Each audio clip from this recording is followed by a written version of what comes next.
So you're saying this is where the toilet goes? That's where you'll do number 2. Cool.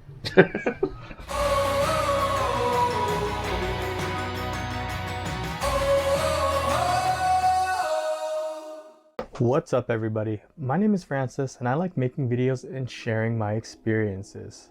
If you're new to this channel, you'll find videos on everything from the great outdoors to travel to eating, sometimes all at the same time. I'm constantly trying to grow this channel, so if you could please consider subscribing, that would be much appreciated. In my last video, I mentioned that I had a bit of a surprise. Well, if you couldn't already tell by the title, I'm in the process of converting a vintage travel trailer into a pretty sweet fish house. So the reason why I decided to build this house or have it built was for comfort and safety and not specifically just for myself. If you don't already know, I really love fishing and I really love camping.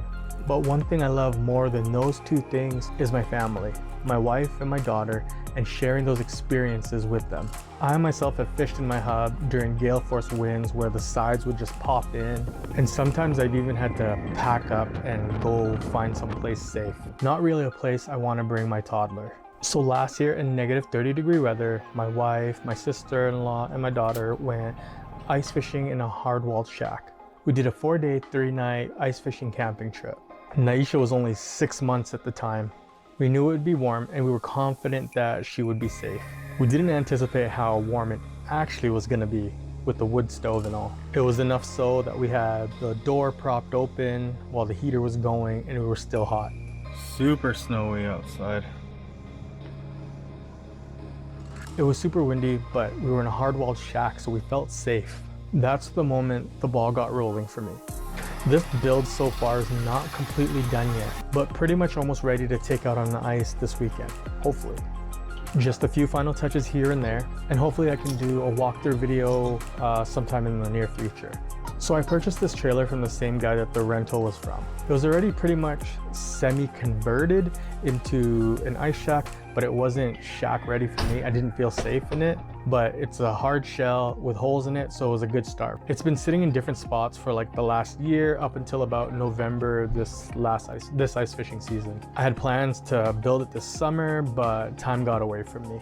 So here we are. As much as I wanted to be the sole person working on this fish house, I knew I really needed help. I reached out and pitched my idea to a buddy of mine that manufactures and builds Canadian-made overland trailers. Got it. TacticalOverland.com. I'll put a link to their website in the description. Their trailers are really slick.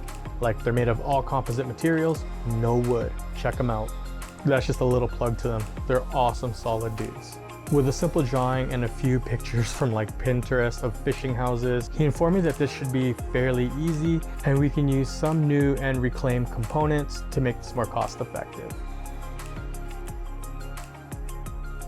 I won't go too much into details about how much everything was paid for, but there was some new and some used materials. So the basic gist is we're trying to keep it simple, and I opted out of even putting a cooktop in here because I have my own personal cooktop and stuff like that.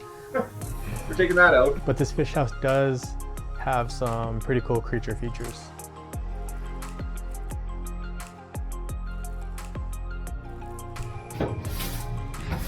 One thing is for sure, we didn't want to sacrifice on functionality and safety. Those are the two major important things that we wanted to make sure that were incorporated into this build. So you're saying this is where the toilet goes? That's where you'll do number 2.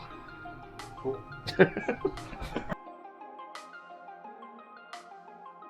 With work and family life, I was limited to how much time I could spend on this project, but I did come and work every chance I got. But the real MVP, first and foremost, is my buddy Brandon. He took my ideas and ran with it. As a husband and father himself, he cared about the outcome of this project, and he made sure that Nash and Naisha were comfortable and that functionality and safety were never compromised.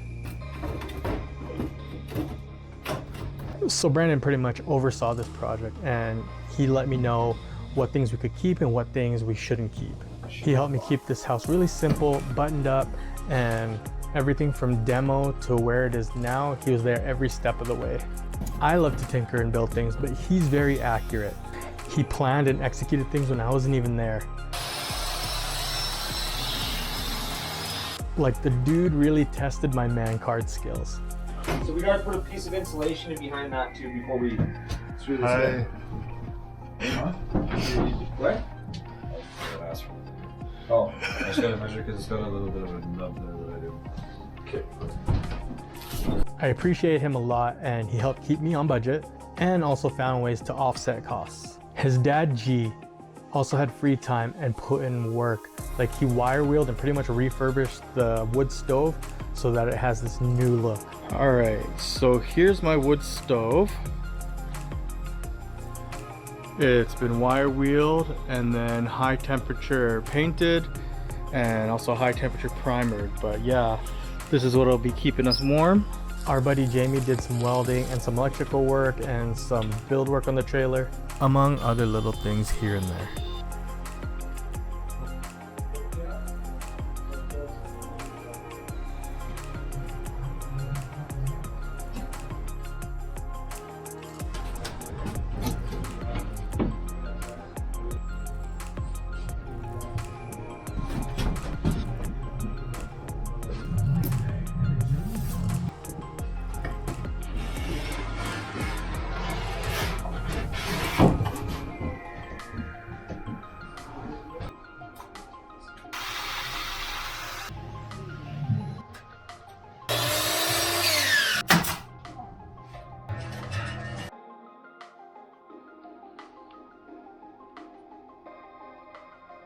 And once everything was framed in and everything had cladding, Ben came in and painted the trailer for us. And then this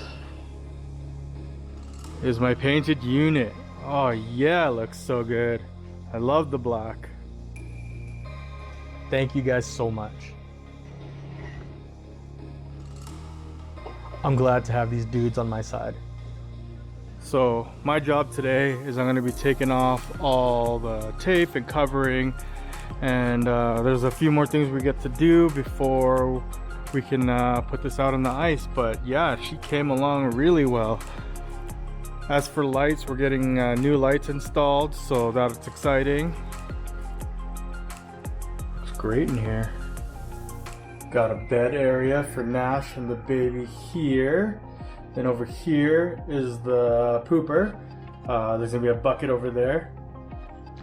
And then this is Rocky's area here. Wood stove is gonna go here. And then I sit right here. I'm excited. So this video is just gonna be the progression up until this point when it got painted. So the conversion or transformation of this trailer really threw me off guard, in a good way. I'm so stoked to how it's turned out to this point.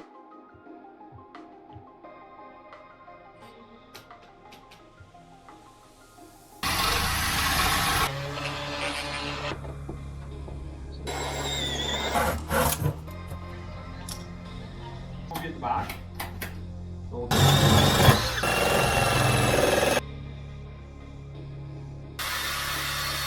I have some of that track left. So if you come in, I'm saying, there's a guy bathroom has a light. If you're not rich, then you gotta be good at fixing stuff. You gotta buy stuff cheap and fix it up so it's nice, right? Yeah. Stain. So this is gonna be oak, stained oak, and that's Rocky's little area. There's the pooper. This is Naisha and Nash's area. That's where Brandon's always gonna be standing. Always. The doorman. No, this looks sick. Like, it's for real. These lights are killer. Shanty chic, as Brandon likes to call it. I didn't know there was such a term. A few minor things here and there, but the basics to get us out in the hard water are pretty much done. I'm excited to catch my first fish out of this fish house. And of course, to get my family and friends out for some awesome adventures. So yeah, that's the basic reason for why I wanted to build this fish house. If you guys like that video, go ahead and hit that like button. And if you haven't already, go ahead and hit that subscribe button, then that bell icon for more notifications from the Revalos. Thank you guys for watching. We'll catch you guys in the next video. And hopefully we're gonna be catching some fish in this fish house by the next one. Peace out, guys.